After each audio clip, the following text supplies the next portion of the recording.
राम राम दोस्तों, अंक ज्योतिष न्यूमरोलॉजी के इस कार्यक्रम में फिर से आपका स्वागत है। आज के इस वीडियो में हम बात करेंगे कार्मिक डेप्ट के बारे में। कार्मिक ऋण क्या होता है, ये कैसे बन जाता है, और अगर हमारी जन्म तिथि में कार्मिक डेप्ट नंबर है तो फिर हमें कौन से ऐसे लाइफ लेसन हैं जो सीख ही लेने चाहिए। ये एक तरह का कर्ज होता है, तो इसे उतारना तो पड़ेगा ही, चुकाना तो इसे होगा ही। ज्योतिष के अनुसार हमारे जीवन में जिन परिस्थितियों का सामना हम कर रहे होते हैं वो हमारे पिछले जीवन के कर्मों का फल होता है। जिस तरह किसी भी बैंक अकाउंट में जमा किए गए रुपए तथा निकाले गए रुपए मतलब क्रेडिट और डेबिट का हिसाब किताब होता है, उसी तरह हमारे द्वारा किए गए अच्छे बुरे कर्मों का हिसाब भी प्रकृति रखती है। और उसी हिसाब के बैलेंस के अनुसार हमारे जन्म के बाद इस जीवन की शुरुआत होती है।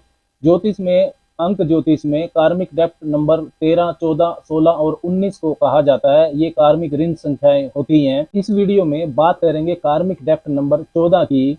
यदि ये आपकी जन्म तिथि से जुड़ जाता है तो ये किस तरह के परिणाम आपको देता है, कार्मिक डेप्ट नंबर 14 को कैसे कैलकुलेट किया जाता है, और यदि ये आपकी जन्म तिथि में मौजूद है तो क्या पॉसिबल जो रेमेडीज हैं वो आपको करनी चाहिए, लाइफ में ग्रोथ के लिए क्या करना चाहिए, किस तरह से अपनी सोच और व्यवहार में बदलाव लाने की जरूरत होती है।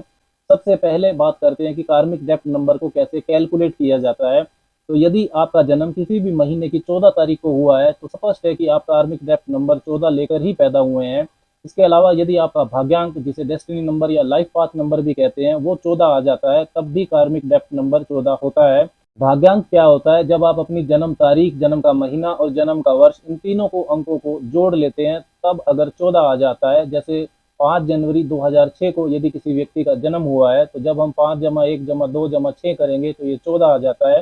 तब भी माना जाएगा कि कार्मिक डेप्ट नंबर 14 आपकी जन्म तिथि से जुड़ा हुआ है। इसके अलावा यदि आपका पर्सनैलिटी नंबर भी 14 आ जाता है तब भी कार्मिक डेप्ट नंबर 14 होता है। पर्सनैलिटी नंबर क्या होता है? जब आप अपनी जन्म तारीख और जन्म का महीना, इन दो चीज़ों के अंकों को जोड़ लेते हैं।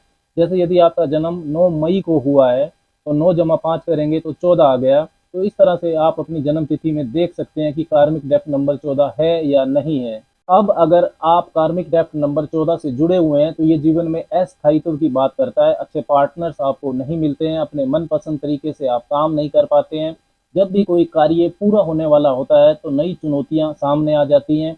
जीवन में, रिश्तों में भी तथा प्रोफेशनल लाइफ में भी संघर्ष करते हैं, तथा इस स्ट्रगल का व्यवहारिक या लॉजिकल कारण भी आपको समझ नहीं आता है। बहुत बार आपको ऐसा लगेगा कि किसी बंधन में, ट्रैप में आप फंस चुके हैं।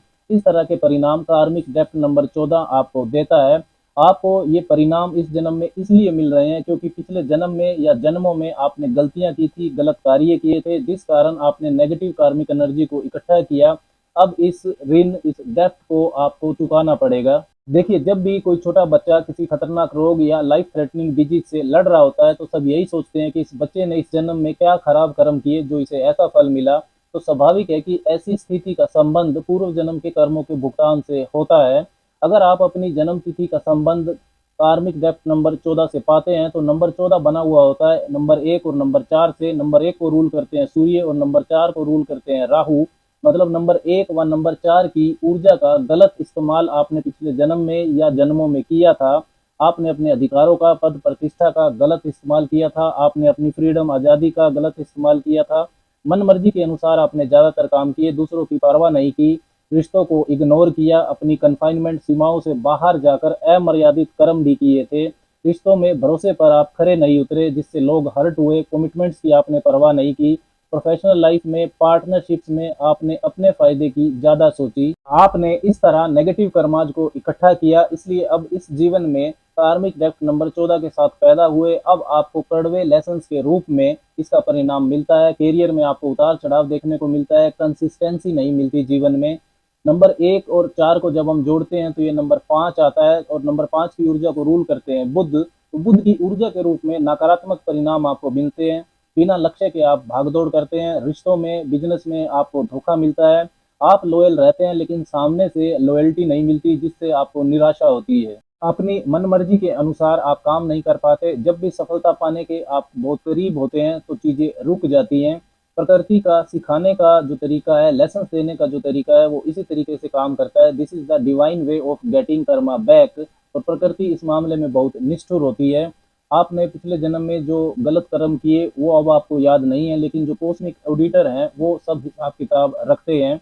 अब क्या करना चाहिए आपको, अगर विपरीत परिस्थितियां मिल रही हैं और आप कार्मिक डेप्ट नंबर 14 से जुड़े हुए हैं, तो सबसे पहले आपको ये समझना होगा कि जो नकारात्मक ऊर्जा आपने नकारात्मक कर्मों के रूप में पहले इकट्ठी की थी, वो एक तरह का कर्ज है, उसको आपको उतारना होगा और वो अच्छे कर्म करने से ही बैलेंस होगा। तो आपको अपने पर्सनल तथा प्रोफेशनल जीवन में सभी वायदे पूरे करने होंगे, आपको कमिटेड रहना होगा। हो सकता है अच्छे कर्मों के बाद भी आपको परिणाम लेट मिले, लेकिन इसके बाद भी शिकायत करना और आलोचना करना, ये सब आपको बिल्कुल बंद कर देना चाहिए। नेकी कर दरिया में डाल, इस सोच के साथ यदि आप चलेंगे तो प्रकृति की पॉजिटिव एनर्जी को आप खींच ही लेंगे। रिश्तों में तथा वर्क प्लेस पर सिर्फ अपनी बात को ही ऊपर ना रखें, दूसरों से, परिवार वालों से सलाह मशवरा आपको करना चाहिए। पार्टनरशिप में, रिश्तों में अपनी तरफ से ईमानदार रहें, अपनी वाणी का विशेष तौर पर ध्यान रखें। ज़्यादा मैनिपुलेटिव थॉट प्रोसेस आपको नहीं रखना चाहिए, अपनी पावर का, अपने स्टेटस का मिसयूज ना करें।